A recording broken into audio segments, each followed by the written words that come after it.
ओम शांति। 7 अप्रैल 2021 की मुरली है। बाबा ने कहा, मीठे बच्चे, बाप दूर देश से आए हैं तुम बच्चों के लिए नया राज्य स्थापन करने। तुम अभी स्वर्ग के लायक बन रहे हो। प्रश्न है, जिन बच्चों का शिव बाबा में अटूट निश्चय है उनकी निशानी क्या होगी? उत्तर, वह आंख बंद करके बाबा की श्रीमत पर चलते रहेंगे।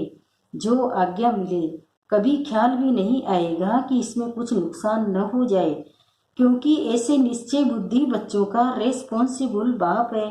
उन्हें निश्चय का बल मिल जाता है, अवस्था अडोल और अचल हो जाती है।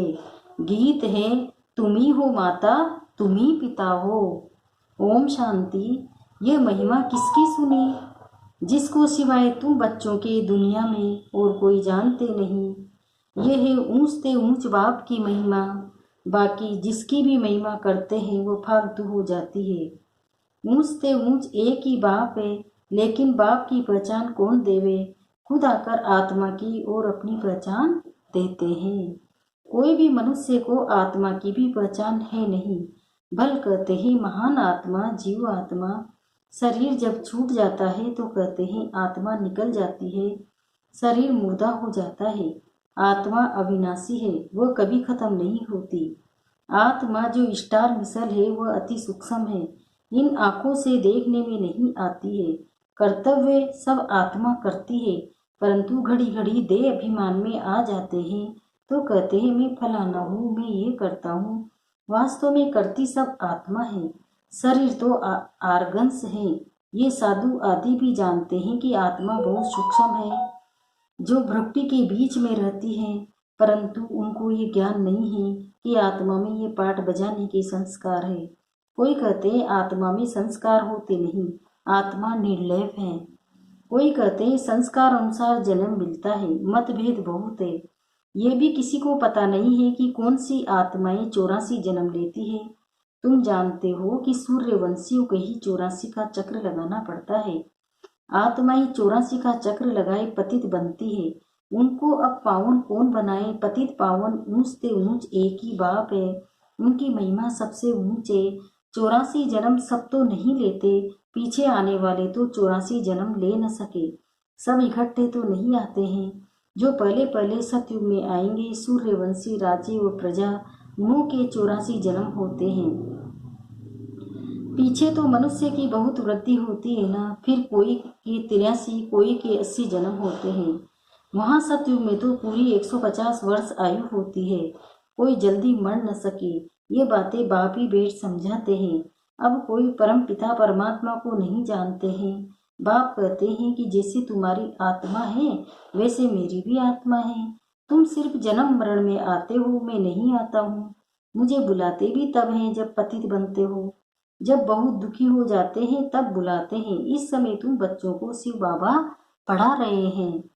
कोई पूछते हैं कि ये कैसे माने कि परमात्मा आते हैं, तो उनको समझाना है कि सब पुकारते हैं, हे पतित पावन आओ।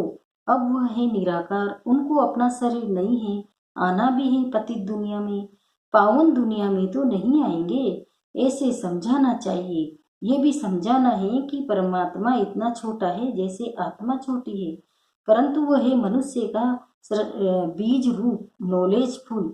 बाप कहते हैं कि तुम मुझे परमपिता परमात्मा कहते हो, पुकारते हो तो जरूर आएंगे ना। गायन भी है कि दूर देश का रहने वाला आया देश पराए। अभी बाप द्वारा मालूम पड़ा है कि अभी हम पराए देश अर्थात रावण के देश में हैं। सतयुग त्रेता में हम ईश्वरीय देश अर्थात अपने देश में थे। फिर द्वापर से लेकर हम पराए देश पराए राज्य में आ जाते हैं, यानी रावण राज्य में आ जाते हैं, वाम मार्ग में आ जाते हैं। फिर भक्ति शुरू हो जाती है। पहले पहले शिव बाबा की भक्ति करने लग जाते हैं। वो लोग शिव का इतना बड़ा लिंग बनाते हैं, परंतु इतना बड़ा तो वह है नहीं। अभी तुमने समझा है कि आत्मा और परमात्मा में क्या फर्क है। वो नॉलेजफुल, सदा पावन, सुख का सागर, आनंद का सागर है। वो परम आत्मा की महिमा है ना। अब बुलाते हैं कि हे पतित पावन आओ। वह है परम पिता, तो कल आते हैं, कल्प कल्प आते हैं, दूर देश में रहने वाले मुसाफिर को बुलाते हैं, उनकी महिमा गाते हैं। ब्रह्मा सरस्वती को तो बुलाते नहीं हैं, पुकारते हैं निराकार परमात्मा को। आत्मा बुलाती है कि दूर देश के रहने वाले अब आओ देश पर आए, क्योंकि सब पतित बन चुके हैं। मैं भी आऊंगा तब जब रावण राज्य खत्म होना होगा। मैं आता भी हूँ संगम युगे, ये किसी को भी पता नहीं है। कहते भी हैं कि वो परम आत्मा बिंदी है। आजकल फिर कहते हैं आत्मा सो परमात्मा, परमात्मा सो आत्मा, आत्मा सो परमात्मा हो न सके। आत्मा परमात्मा दोनों अलग अलग है, रूप दोनों का एक जैसा है, परंतु आत्मा पतित बनती है। 84 जन्मों का पाठ बजाना पड़ता है। परमात्मा जन्म मरण रहित है। अगर आत्मा सो परमात्मा कहते तो क्या सतो प्रधान परमात्मा तमो प्रधान में आते हैं? नहीं, ये तो हो न सके। बाप कहते हैं कि मैं आता हूँ सर्व आत्माओं की सर्विस करने, मेरा जन्म भी नहीं कहा जाता। मैं आता ही हूँ नर्कवासियों को स्वर्गवासी बनाने। पराये देश में आए हैं अपना स्वर्ग स्थापन करने। बाप ही आकर हमको स्वर्ग का लायक बनाते हैं। ये भी समझाया है कि और आत्माओं का पाठ अपना अपना है। परमात्मा जन्म मरण रहित है, आते भी जरूर है। तब तो शिवरात्रि मनाते हैं, लेकिन वह कब आए हैं कोई नहीं जानते। ऐसे ही शिव जयंती मनाते आए हैं, जरूर संगम पर आए होंगे स्वर्ग स्थापन करने। पतितों को पावन बनाने जरूर संगम पर आएंगे ना।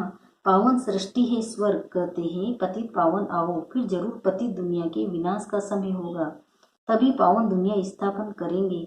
युगे युगे तो नहीं आते। बाप कहते मुझे संगम पर ही आकर पतित दुनिया को पावन बनाना है। ये पराया देश है, रावण का देश है, परंतु ये कोई मनुष्य थोड़ी जानते हैं कि रावण राज्य चल रहा है। कब से ये रावण राज्य शुरू हुआ कुछ भी पता नहीं है। पहली पहली मुख्य बात आत्मा और परमात्मा का राज समझाना है। फिर समझाना है कि ये कल्प के संगम युग पर आते हैं पावन बनाने। ये काम उनका ही है, न कि श्री कृष्ण का। श्री कृष्ण तो खुद ही 84 जन्म ले नीचे उतरते हैं। सूर्यवंशी सब नीचे उतरते हैं। झाड़ आधा ताजा आधा पुराना थोड़े ही होगा। जड़ जड़ीभूत अवस्था सबकी होती है। कल्प की आयु का भी मनुष्य को पता नहीं है। शास्त्रों में लंबी चौड़ी आयु दे दी है। ये बाप ही बेट समझाते हैं, इसमें और प्रश्न उठ न सके। रास्ता बाप सच ही बोलते हैं, हम इतने बीके हैं, सब जानते हैं तो जरूर हैं, तब तो मानने हैं। आगे चल जब निश्चय होगा तो समझ में भी आ जाएगा। पहले पहले मनुष्य को ये समझाना है कि परम पिता परमात्मा निराकार दूर देश से आए हैं, परंतु किस शरीर में आए, सूक्ष्म वतन में आकर क्या करेंगे, जरूर यहाँ आना पड़े। प्रजापिता ब्रह्मा भी यहाँ चाहिए। ब्रह्मा कौन है ये भी बाप बेट समझाते हैं। जिसमें प्रवेश किया है वह अपने जन्मों को नहीं जानते थे, तो बच्चे भी नहीं जानते थे। बच्चे भी तब बनते जब मैं एडोप्ट करता हूँ। मैं इन साकार सहित बच्चों को समझाता हूँ कि क्या तुमने अपने जन्म को भूल गए हो। अभी सृष्टि का चक्र पूरा होता है, फिर रिपीट होगा। मैं आया हूँ पावन बनाने के लिए, राजयोग सिखलाने। पावन बनने का और कोई रास्ता नहीं है। अगर ये राज मनुष्य जानते तो गंगा आदि का स्नान करने मेले आदि पर जाते नहीं। इन पानी की नदियों में तो सदैव स्नान करते रहते हैं। द्वापर से लेकर करते आए हैं। समझते हैं कि गंगा में डुबकी मारने से पाप नाश होंगे, परंतु कोई के भी पाप नाश नहीं होते हैं। पहले पहले तो आत्मा और परमात्मा का ही राज बताओ। आत्मा ही परमात्मा बाप को पुकारती है, वो निराकार है, आत्मा भी निराकार है। इन आर्गन्स द्वारा आत्मा पुकारती है। भक्ति के बाद भगवान को आना है, ये भी ड्रामा में पार्ट है। बाप कहते हैं मुझे नई दुनिया स्थापन करने आना पड़ता है। शास्त्र में भी है कि भगवान को संकल्प उठा तो जरूर ड्रामा प्लान अनुसार संकल्प उठा होगा। आगे इन बातों को थोड़े ही समझते थे, दिन प्रतिदिन समझते जाते हैं। बाप कहते हैं मैं तुमको नई नई गूढ़ गूढ़ बातें सुनाता हूँ, सुनते सुनते समझते जाते हैं। आगे ऐसे नहीं कहते थे कि शिव बाबा पढ़ाते हैं, अब तो अच्छी रीति समझ गए। और भी समझने का पड़ा है। रोज समझाते रहते हैं कि कैसे किसको समझाना चाहिए। पहले निश्चय करे कि बेहद का बाप समझाते तो वह जरूर सत्य बताएंगे, इसमें मूझने की भी बात नहीं। कोई कोई पक्के हैं, कोई कच्चे हैं। कच्चा है तो कोई को समझा नहीं सकते हैं, वो तो स्कूल में भी नंबरवार होते हैं। बहुतों को ये संशय पड़ता है कि हम कैसे समझे कि परम पिता परमात्मा आकर पढ़ाते हैं, क्योंकि उन्हों की बुद्धि में श्री कृष्ण ने ज्ञान सुनाया। अब पति दुनिया में तो कृष्ण आ नहीं सकता, यह उनको सिद्ध करो कि परमात्मा को ही आना पड़ता है। पति दुनिया और पति शरीर में बाप ये भी समझाते हैं कि हर एक की अपनी अपनी बुद्धि है। कोई तो झट समझ जाते हैं, जितना हो सके समझाना है। ब्राह्मण सब एक जैसे नहीं होते, परंतु देहाभिमान बच्चों में बहुत है। ये बाबा भी जानते हैं कि नंबरवार है, डायरेक्शन पर बच्चों को चलना पड़े। बड़ा बाबा जो कहे वो मानना चाहिए। गुरुओं आदि की तो मानते आए हो, अब बाप जो स्वर्ग में ले जाने वाला है उनकी बात तो आंख बंद कर माननी चाहिए। परंतु ऐसे निश्चय बुद्धि है नहीं, बल उसमें नुकसान हो या फायदा हो मान लेना चाहिए। बल समझो नुकसान भी हो जाए फिर भी बाबा कहते हैं ना, हमेशा ऐसे समझो कि शिव बाबा ही कहते हैं। ब्रह्मा के लिए मत समझो, रेस्पॉन्सिबल शिव बाबा होगा, उनका ये रथ है, वो ठीक कर देंगे। कहेंगे कि मैं बैठा हूँ, हमेशा समझो कि शिव बाबा ही कहते हैं। ये कुछ नहीं जानते, ऐसे ही समझो। एक तरफ तो निश्चय रखना चाहिए, शिव बाबा कहते मेरा मानो, मानते रहो तो तुम्हारा कल्याण होता रहेगा। ये ब्रह्मा भी अगर कुछ कहते हैं तो उनका भी जिम्मेवार मैं हूँ। तुम बच्चे फिक्र नहीं करो, शिव बाबा को याद करने से अवस्था और ही पक्की हो जाएगी। निश्चय में विकर्म भी विनाश होंगे, बल भी मिलेगा। जितना बाबा को याद करेंगे उतना जास्ती मिलेगा। जो श्रीमत पर चल सर्विस करते हैं वही ऊंच पद पाएंगे। बहुतों में देह अभिमान बहुत रहता है। बाबा देखो सब बच्चों से कैसे प्यार से चलता है, सबसे बात करते रहते हैं। बच्चों से पूछते हैं कि ठीक बेटे हो, कोई तकलीफ तो नहीं है। लव होता है बच्चों के लिए, बेहद के बाप को बच्चों के लिए बहुत बहुत लव है। जो जितनी श्रीमत पर सर्विस करते उस अनुसार लव रहता है। सर्विस में ही फायदा है, सर्विस में हड्डियां देनी है। कोई भी काम करते रहेंगे तो वह फिर दिल पर भी रहते हैं कि बच्चा फर्स्ट क्लास है, परंतु चलते चलते किसी पर ग्रहचारी बैठती है। माया का सामना होता है न, ग्रहचारी के कारण फिर ज्ञान उठा नहीं सकते। कई तो फिर कर्मणा सेवा अथक होकर करते हैं। तुम्हारा काम है सबको सुखधाम का मालिक बनाना, किसी को दुख नहीं देना। ज्ञान नहीं है तो फिर बहुत दुख देते हैं, फिर कितना भी समझाओ तो समझते नहीं। पहले पहले समझानी देनी है आत्मा और परमात्मा की। कैसे आत्मा में 84 जन्मों का पाठ भरा हुआ है, जो अविनाशी पाठ है, कभी बदलने का नहीं है। ड्रामा में निंदा हुआ है, ये निश्चय वाला कभी हिलेगा नहीं। बहुत हिल जाते हैं पिछाड़ी में, जब बम बोर को आग लगी तब अचल बन जाएंगे। अभी तो बहुत युक्ति से समझाना है। अच्छे अच्छे बच्चे तो सर्विस पर रहते हैं, दिल पर चढ़े रहते हैं, बहुत तीखे जाते रहते हैं, बहुत मेहनत करते हैं। उनको सर्विस का बहुत शौक रहता है, जिसमें जो गुण है वो बाबा वर्णन करते हैं। अच्छा, मीठे मीठे सिकिल दे बच्चों प्रति माता पिता बाप दादा का याद प्यार और गुड मॉर्निंग। रूहानी बाप के रूहानी बच्चों को नमस्ते। हम रूहानी बच्चों की भी रूहानी माता पिता बाप दादा को याद प्यार गुड मॉर्निंग, नमस्ते नमस्ते नमस्ते।